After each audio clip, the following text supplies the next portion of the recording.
When Darul Islam is restored in the Arabian Peninsula, this is now the most dangerous and potent of all threats to the state of Israel. Dajjal will now attack. He's now in a day which is like our day. And so we'll see him, a Jew, a young man, powerful, built, curly hair. But I'm not saying anything about his eyes because you understand the hadith about the eyes now. The Prophet ﷺ pointed his hands to the east 20 times. And he said he's going to come from the east. Jerusalem is northwest. When Israel attacked Jamal Abdel Nasser, although Israel is to the east of Egypt, Israel attacked from the west and destroyed the Egyptian Air Force on the ground in the 6-day war. Similarly, Dajjal is not going to attack from the northwest. He attacks from the east. 20 times, said Muhammad alayhi salatu wasalam. You can come from the east. When he attacks, he's going to be riding on a donkey, which will travel as fast as the clouds, and which will have his ears stretched out wide. I'm going to Perth, inshallah, on Thursday on that donkey.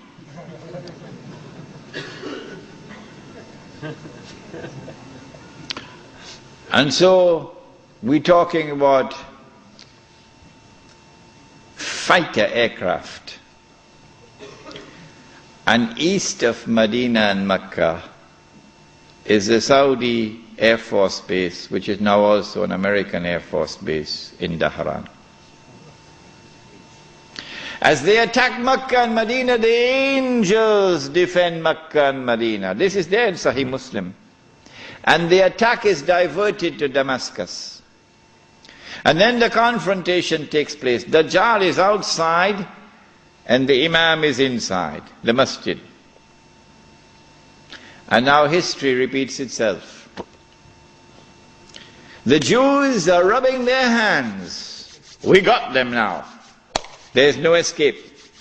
We got them. We have them in our sights now.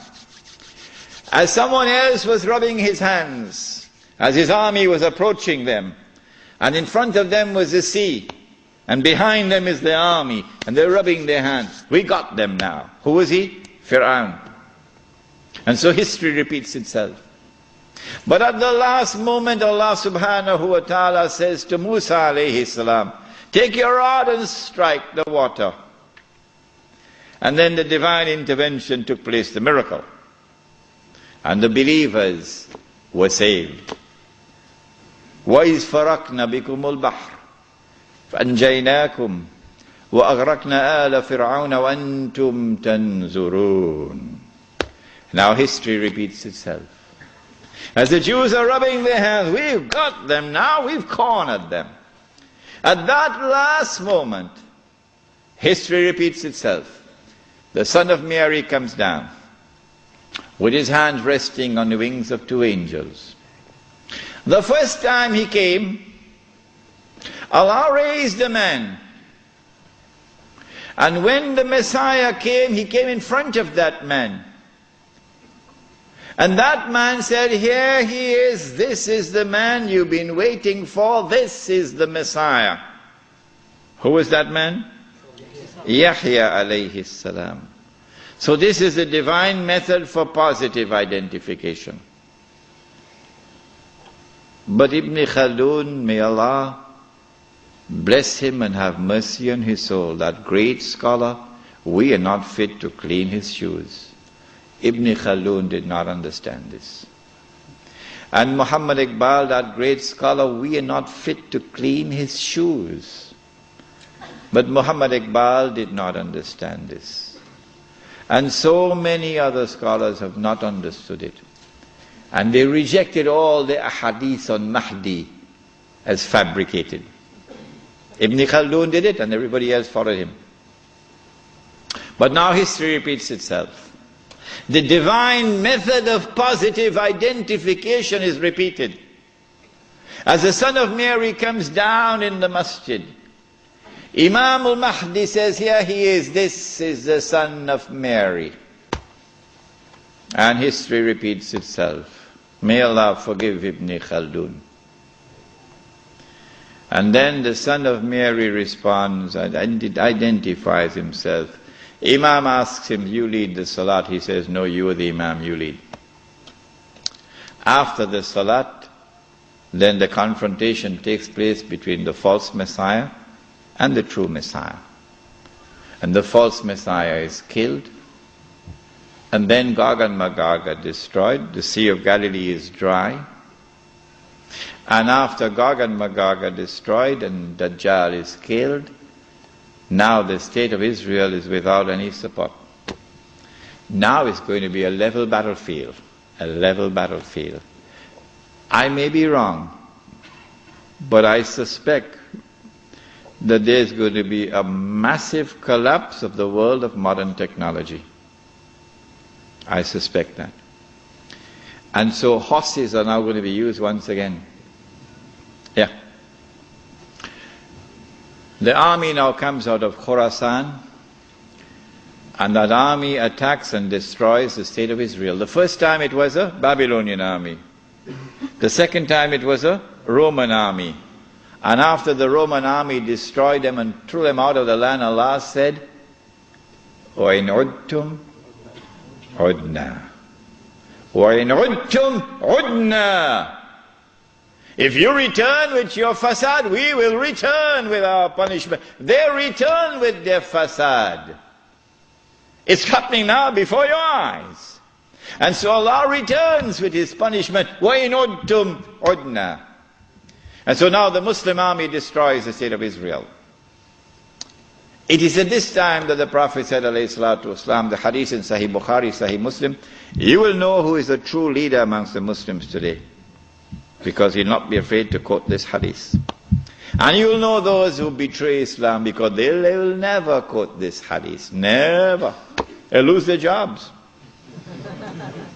لَتُقَاتِلُنَّ الْيَهُودِ وَلَتَقْتُلُنَّهُمْ حَتَّى يَقُولُ الْحَجَرُ يَا مُسْلِمْ هَذَا يَهُودِيٌّ وَرَائِي فَتَعَالَ فَاقْتُلْ.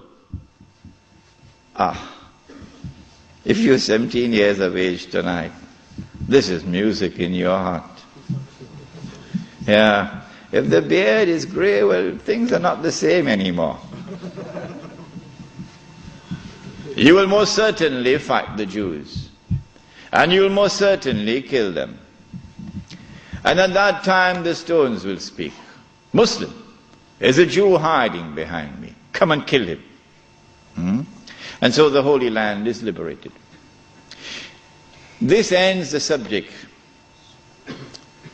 of Imam Al-Mahdi and the return of the Khilafah. What happens after that we'll pick up in our subject on Jerusalem in the Quran, which will be on Monday night. What I'd like you to do is, if you have any questions, please write them very quickly. We have paper?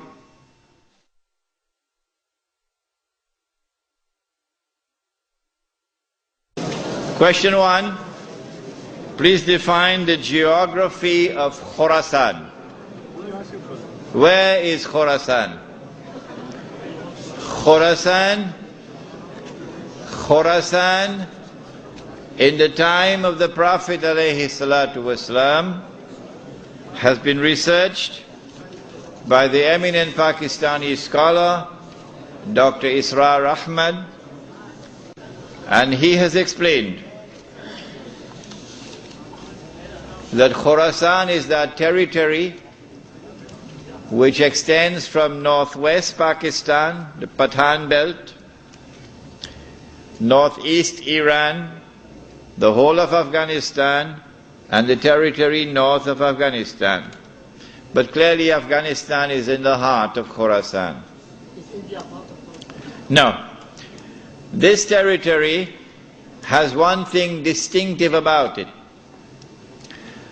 that Europe could never colonize the heart of Khorasan. The British tried when Britain was the ruling state in the world, and the British failed. And then the Russians tried when they had the superpower, the Soviet Union. And after 12 years, the Russians failed. And guess who is trying now? Yes. The war in Khorasan has just begun, Mr. Bush. It has just begun. On that day, when Islam liberates Afghanistan, I believe it is that army which will be unstoppable until it reaches Jerusalem.